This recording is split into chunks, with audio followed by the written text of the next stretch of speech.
Hey guys, and welcome to another video. First of all, I'd like to show you Super Magical Chest. It's my first one.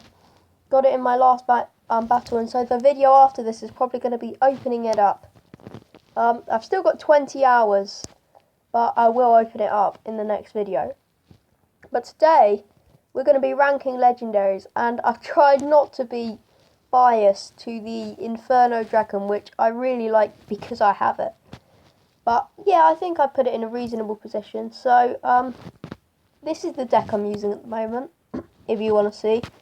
I might be doing an episode showing you how to use the deck. But for now,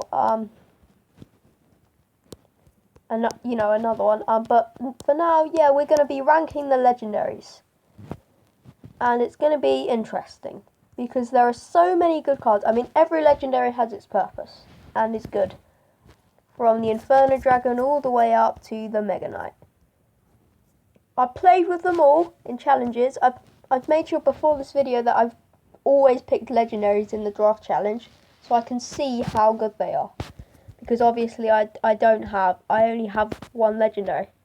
So let's get into it. First we'll go to Arena 6, and the worst Legendary in my opinion is the Sparky.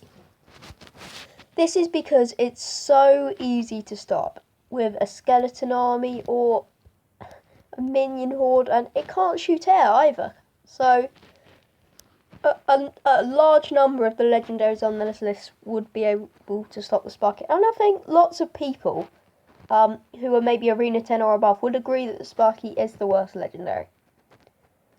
Moving on, lots of people will say I've underrated this, but it is the Bandit who I've put in 11th because, again, it's very easy to stop by a skeleton army or a minion horde, which a lot of these Legendaries are, I admit, but it really, or a Valkyrie, or anything, whereas lots of these troops can stop things. A Valkyrie's a good example.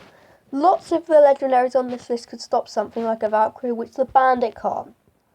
And there are several other cards that the Bandit can't stop. I'm not going to go through them all, but that's why the Bandit is 11th. We're moving down all the way to Arena 4 now. For 11th place, Lava Hound.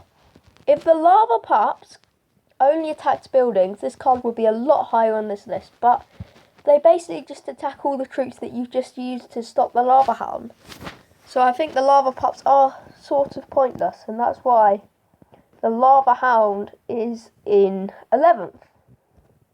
Moving on, we don't need to change any arena.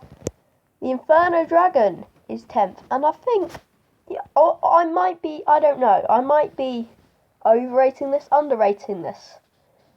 But I have the card, and that's probably where I'd put it. So let me know in the comments below, is this a fair place to put the Inferno Dragon? Obviously, in certain decks, the Inferno Dragon is very good. Against skeleton armies, goblin gangs, things like that, obviously the Inferno Dragon struggles, but let's use the Valkyrie example again. It can easily take that out. Anything that can't target air, it will easily take out. And that is why the Inferno Dragon is 10th. Lots of you are going to be hating on me, saying that this is very underrated. But next we're going to Arena 8. It's the Night Witch, who I put here. If she was like the witch and could go like, shooting magic out of her hand, she'd be a lot better. But she actually has to get near enough to touch her spear. And I think without the bats, she'd be a dreadful card. Worse than the Sparky without the bats. And the bats, although making her better, won't get her any higher than 9th on this list. Moving on, 8th place, we have the Ice Wizard of Arena 5. Now, he's above the Night Witch and the Inferno Dragon and the Lava Hound and the Bandit and the Sparky because his buff really did help him. He really is a good defensive card for 3 elixir. I feel that his purpose, although everyone says, oh, he's not got good damage, so he's not a good card, His purpose is to slow them cards down so that the Princess Towers can then shoot at him and kill him. Or kill whoever is attacking. And the Ice Wizard, I think, is a very sound card. Is it for a legendary? So that's why he's 8th.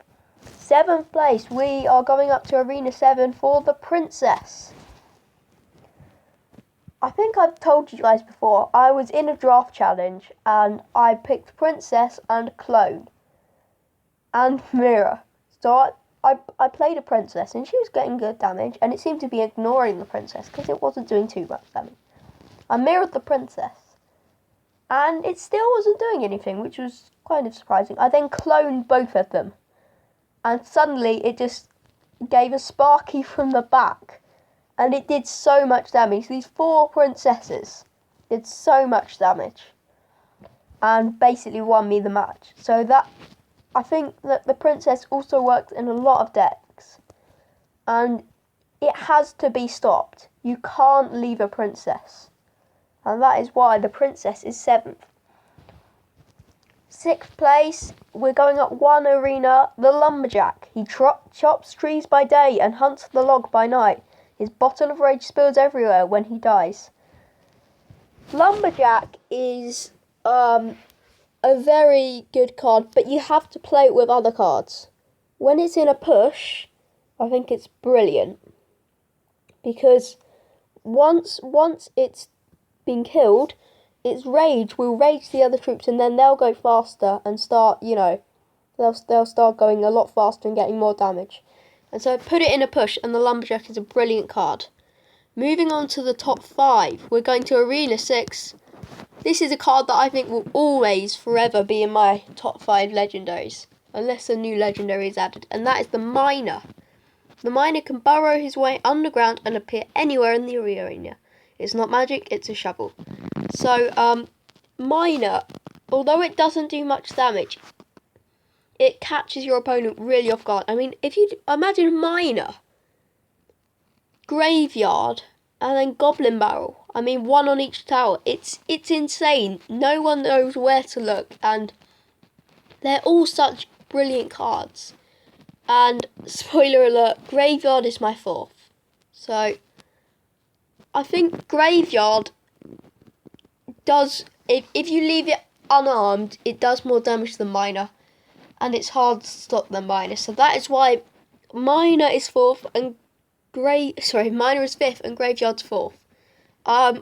Talking about the Graveyard, like I said, you can't leave the Graveyard. If you leave it, it will come from all sides and take the tower out on its own. And it's a very good sensation when a Graveyard finishes off a tower, which it will normally do. So that's why Graveyard gets my 4th place. 3rd, we're sticking in this arena for the Log. A spilled bottle of rage turned an innocent tree trunk into the Log. Now it seeks revenge by crushing anything in its path. Log is